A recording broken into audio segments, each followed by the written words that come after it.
রোজা, মা তুমি এখনো ঘুম থেকে ওঠোনি? এত দেরি করে ঘুম থেকে ওঠা শরীরের জন্য একটুও ভালো না মা। এমনিতেও তোমার স্কুলের অনেক দেরি হয়ে যাচ্ছে। মেঘমালা আকাশে উড়ে উড়ে যায়, আসসালামু আলাইকুম। আন্টি, আজকে কি কাজ করতে হবে? ওয়ালাইকুম আসসালাম। ফাতেমা, তুমি এক কাজ করো, রোজাকে ডাকো। সে কখন থেকে আমি তাকে ডেকেই চলেছি, কিন্তু সে উঠছে না। আচ্ছা আন্টি, যেমনটা আপনি বলবেন। আসি ধরা তলে বৃষ্টি কায়ায়, ধুয়ে যায় সবুজেরা আনন্দ। রোজা আপু, তাড়াতাড়ি উঠুন, আপনার স্কুলে দেরি হয়ে যাচ্ছে। আন্টি আপনাকে ডাকছেন। উফ, এই তুই আমার ঘরে ঢুকেছিস কার অনুমতি নিয়ে? আপু, আন্টি তো আমাকে পাঠালেন। কেন আপু, আমি কি কোনো ভুল করেছি? আচ্ছা, তোর কি মনে হয় তুই ভুল করিসনি? 2 পয়সার কাজের লোক, এত কথা কেন বলিস? কোথায় যাচ্ছিস? আমার পা টিপে দে। আচ্ছা, এখনই দিচ্ছি। পর্বত চূড়া হয়ে আড়ালে হারায়, মেঘমালা আকাশে উড়ে উড়ে যায়। আস্তাক ফিরুল্লাহ। রোজা, এইটুকু একটা মেয়েটাকে দিয়ে তুমি এগুলো করাচ্ছ? তোমার স্কুলে দেরি হয়ে যাচ্ছে তো। পাটা একটু ব্যথা করছিল, তাই ওকে বলেছি পা টিপে দিতে। এতে খারাপ কি হলো? থাক, তোর আর পা টিপতে হবে না। আমি এখন স্কুলে চলে যাচ্ছি। মেয়েটাকে কিছুই বলা যায় না, এখন না খেয়ে স্কুলে চলে যাবে। মেয়েটাকে যে কিভাবে বোঝাবো, কে জানে।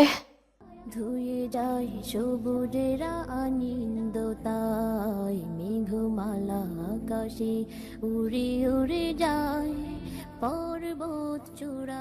আচ্ছা রোজা, আজকে তোমার কি হয়েছে? তুমি এমন মুখটা গোমড়া করে রেখেছো কেন বলো তো? এমনি। এখন দ্রুত স্কুলে চলো তো, আমার ভালো লাগছে না। তখন রাস্তা দিয়ে চলতে যেয়ে হঠাৎ করে রোজার পায়ে কাদা লেগে যায়। ইস, আজকের দিনটাই আমার খারাপ। না জানি কার মুখ দেখে ঘুম থেকে উঠেছিলাম। ও, মনে পড়েছে, কাজের মেয়েটার মুখ দেখে ঘুম থেকে উঠেছি, তাই আমার এই অবস্থা। এইসব তুমি কি বলছো? কাজের মেয়েরা কি মানুষ নয় রোজা? আর এগুলো তো তোমার সব মনের ভুল ধারণা, এগুলো বিশ্বাস করতে হয় না। তুমি আমাকে এসব বোঝাতে এসো না রাদিয়া জান্নাত। এখন আমি পাটা কোথায় মুছবো সেটা বলো। ওই তো একটা বুড়ি গাছের নিচে বসে আছে, ওনার কাছে তো জুতো দেখছি মনে হয়। ওই বুড়ি জুতো পালিশ করে। যাই, ওই বুড়ির থেকে জুতোটা পরিষ্কার করে নিই।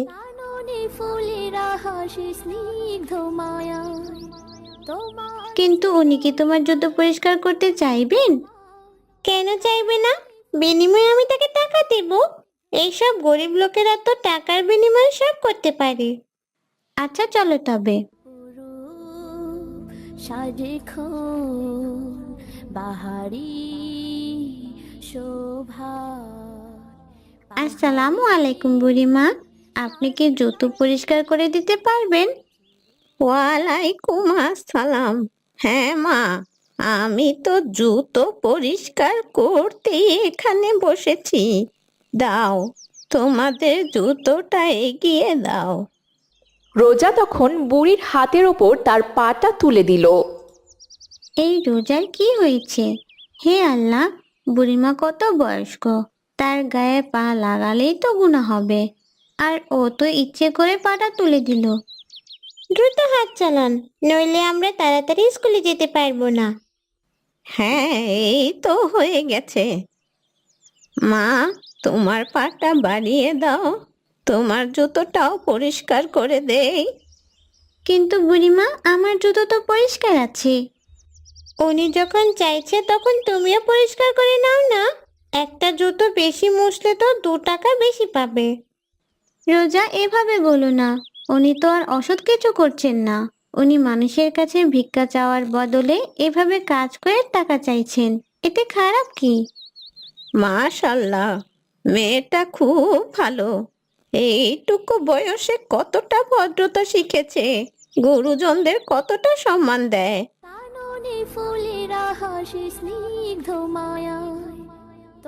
আচ্ছা রোজা, তুমি কি কাজটা ঠিক করলে? এভাবে অসহায় মানুষদের উপর জুলুম করা উচিত নয়। আমাদের তাদের সাথে ভালো আচরণ করা উচিত। এখানে জুলুমের কি দেখলে তুমি?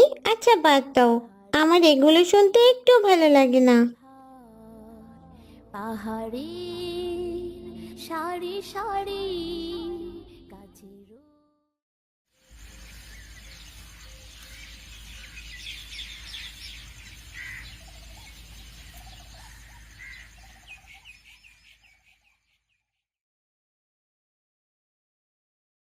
ফাতেমা, এই ফাতেমা, আমার মা কোথায়? আপু, আমি তো আন্টিকে সকাল থেকেই দেখছি না। না জানি আন্টি কোথায় চলে গেছেন। সে কি, আমার মা কোথায় গেছে? আমি গেলাম আমার মাকে খুঁজতে। তুই ঘরের সব কাজ করে রাখবি, আমার ঘরটা পরিষ্কার করবি, তারপর বাসন মাজা, ঘর পরিষ্কার করা আর রান্না বান্না তো আছেই। কিন্তু আপু, আপনি এভাবে একা একা কোথায় যাবেন? আপনি যদি হারিয়ে যান তখন কি হবে? আপনার এভাবে যাওয়া ঠিক হবে না। আমি কি তোর মতো বাচ্চা মেয়ে যে হারিয়ে যাব? আর আমি কি তোর কাছ থেকে কোনো জ্ঞান শুনতে চেয়েছি? তোর কাজ তুই কর, আমার কাজ আমাকে করতে দে। কাজের মেয়ে হয়ে বড্ড বেশি কথা বলিস তুই। এরপর রোজা ঘর থেকে বেরিয়ে তার মাকে খুঁজতে থাকে। না, মা কোথায় গেল? আমার উপর কি রাগ করেছে মা? কিন্তু আমি তো রাগ করার মতো কোনো কিছু করিনি। আমি বরং ওই দিকটা দেখি।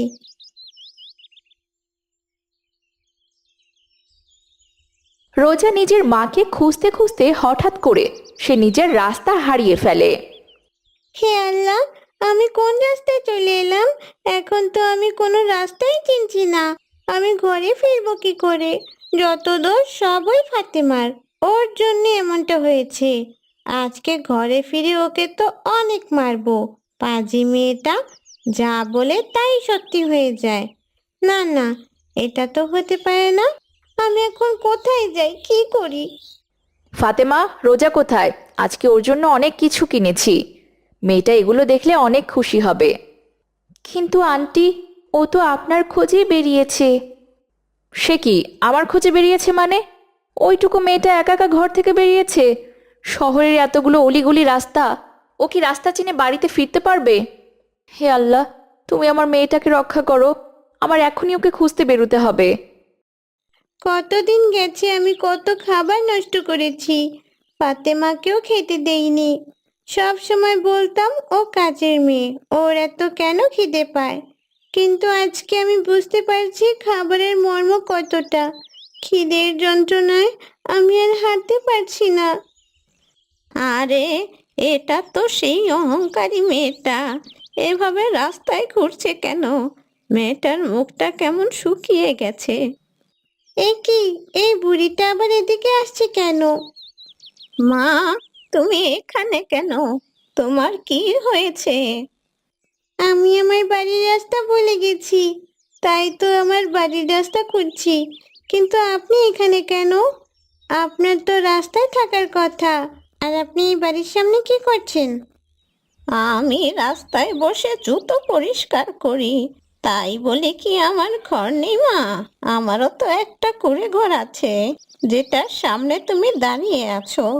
সারাদিন রোদে পুড়ে মানুষের জুতো পরিষ্কার করি, আর রাতে এই ভাঙা কুঁড়ে ঘরে ঘুমাই।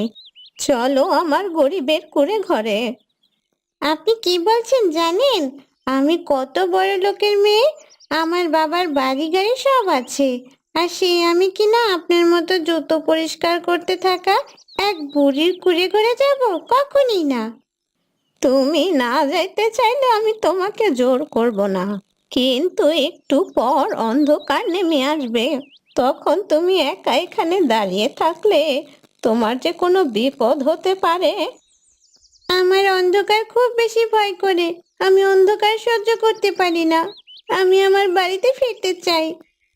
কিন্তু আমি তো তোমার বাড়ি চিনি না মা, আর তুমি তোমার বাড়ির ঠিকানাও ঠিকভাবে বলতে পারছো না। আমি তোমাকে তোমার বাড়ি কি করে পৌঁছে দেই বলো? এখন তো দেখছি আমার আর কিচ্ছু করার নেই, এই বুড়ির ঘরেই যেতে হবে। আচ্ছা চলুন।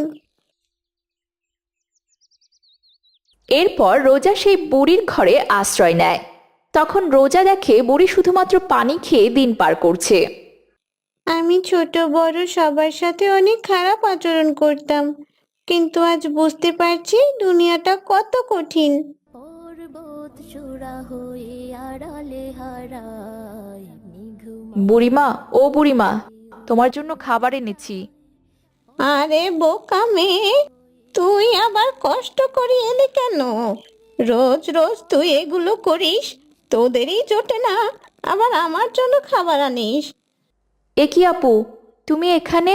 এদিকে তোমাকে খুঁজতে খুঁজতে আন্টি ও আঙ্কেল অস্থির হয়ে পড়েছে। তুই এই মেয়েটাকে চিনিস?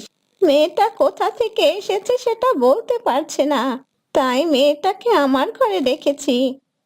হ্যাঁ ফাতেমা, আমি এখানে।